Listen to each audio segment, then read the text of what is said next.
On the weekend, Mardi Gras or Alex Greenwich, State MP for Sydney, and Lord Mayor Clover Moore riding on this very car. And this car is black on black with just a touch of black, even the grille's black.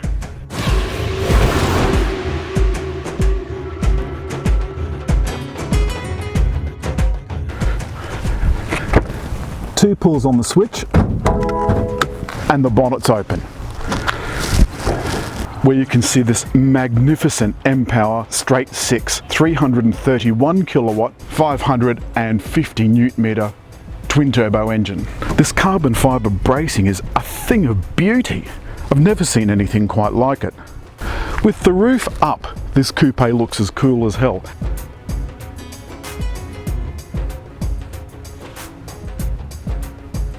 Down it looks even cooler. But I think this rear end looks a little bit chubby, and that's to take all of that metal that's folded down into the back. You access the back by clicking the electric boot release, and that's your lot. This is the only space that you have when the roof is down. That's the deflector that goes behind the back seats. That all folds up so that wind doesn't come forward and disturb your do. But look at this, that's all roof. This is all roof mechanism. If you want to get at anything under the back and you can't quite reach in far enough, never fear. Press that button and look what happens.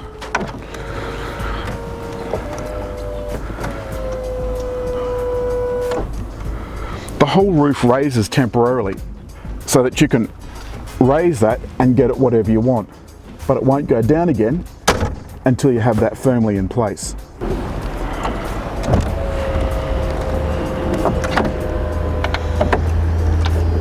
When you can then close the boot, there's lots of really cool features like these side vents, and all these vents actually work. They all actually do something, and there's one line that continues along here all the way back to the taillight. I think that looks smashing. All the external lighting is LED. The taillights, they look smashing at night. And have a look at these wheels. The normal car has 18-inch wheels, but this competition pack has these enormous 20-inch wheels. I think they look absolutely stunning. It is so deeply dished with M badges all over it. You'll notice this has got the M brake calipers, steel vented disc brakes, not the carbon fibre model, which is many more monies. Backseat accommodation is snug. I did have my 14-year-old nephew sitting just here. There's just enough room for a very short boy's legs. The back's not totally bereft of accommodations. It's also got little pop-up cup holders. If you want to access the back seats,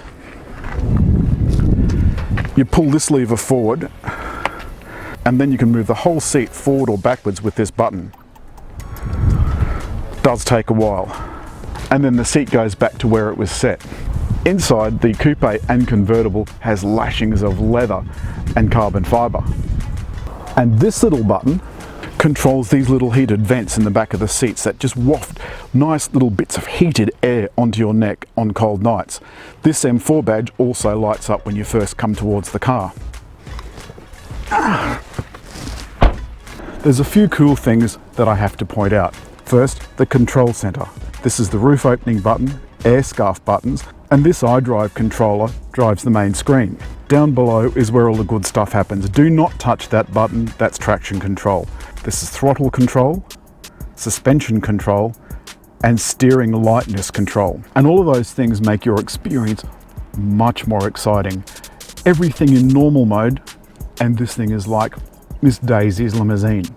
But you put any of those into sport or super sport, sport plus, this thing turns into a fire-breathing, cackling mad woman.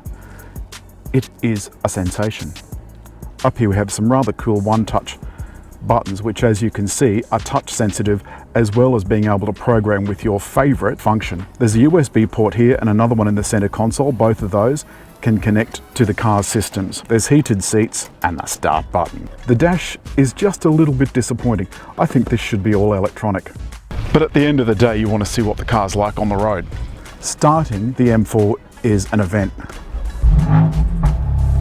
It cackles and spits and carries on. I'm just going to put my hat on because, baby, it's hot outside.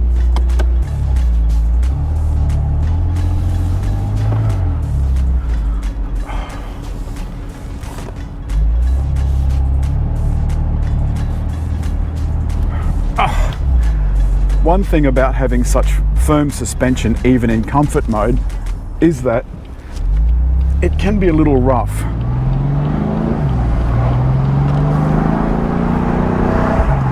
But once you're on the move, it's just such a joy.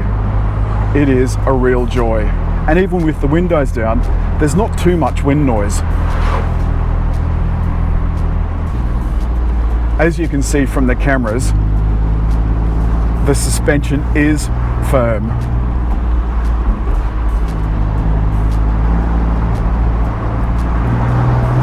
But by God, it's rewarding. At any time you can press the up or down arrow and the gearbox will go into manual mode. Once it does, it won't go back into automatic mode until you shift the gear lever to the side again.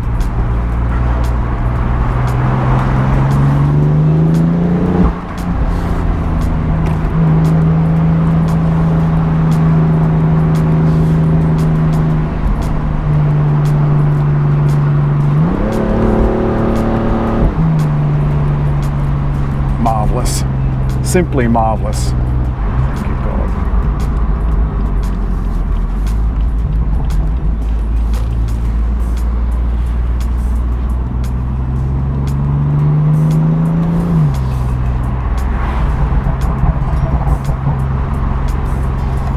As you go around corners, you can really feel that extra weight.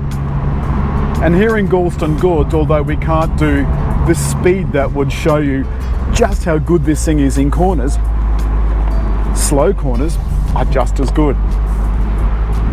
You virtually don't have to slow down. I'm just going to put it back now in Sports Plus. This road isn't exactly the best, but as I slip down into second and turn into this corner and then back off to that mad cackle, I don't care that I'm only doing 60. Gear changes are super fast once you put it in competition mode. And so many of these things are more rewarding in that really hard as nails mode. The engine is delightful, free spinning.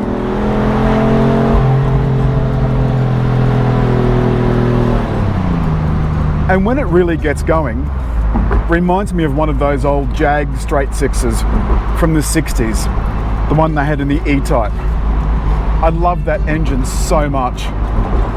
And I love this one too.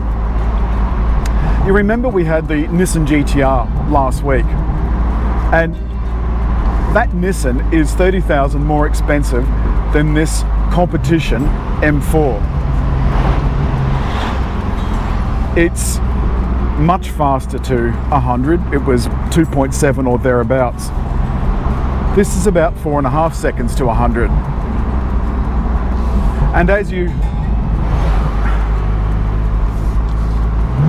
clip that manual gear paddle to change up, there's a little bit of a squirm, which is why I say don't ever turn the traction control off. You'd be in for a whole world of hurt. The thing a professional race driver will tell you is when you break traction, like they do on those TV shows, no matter what they say, you've lost control. It's then basically a controlled slide. Now we're going to go around the hairpin. Just going to go as far over as I can, because this one, on some cars, it's quite easy to cock a leg going around the corner. I don't want to cock a leg going around the corner. Tell me this isn't fun. Another hairpin bend. Come on, people. Just got to be a little bit aware of your surroundings when you're on roads like this, because it could go pear-shaped very quickly. Another left-hander here. I'm going to carefully go around. Were there no other cars on the road, I wouldn't have to slow down very much at all.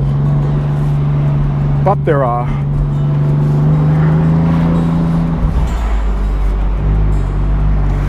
Fuel consumption, I've got to say, is pretty dreadful when you're giving it the beans.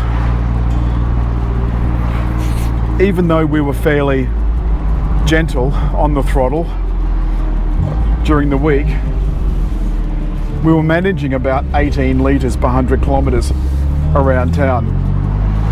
And what that meant was we were going through our 60 litre tank in no time flat.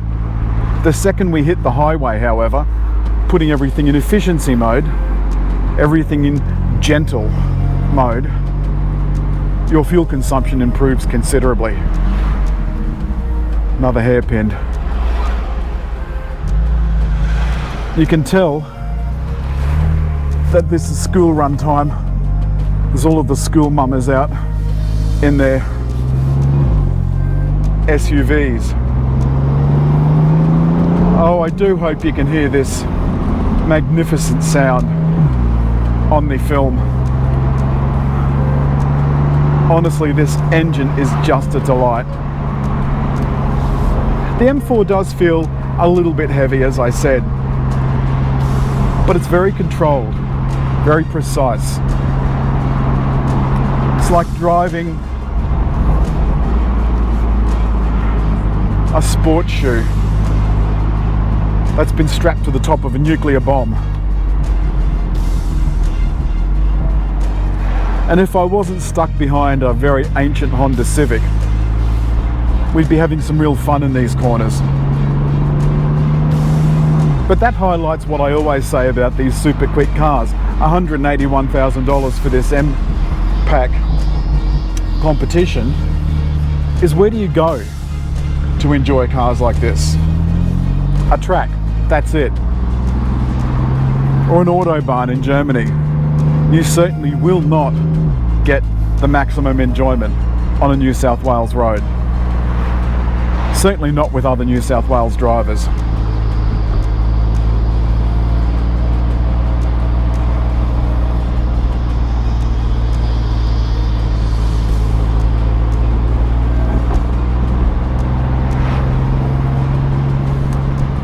Oh dear. Trust a Honda Civic to leech every little bit of fun out of a journey.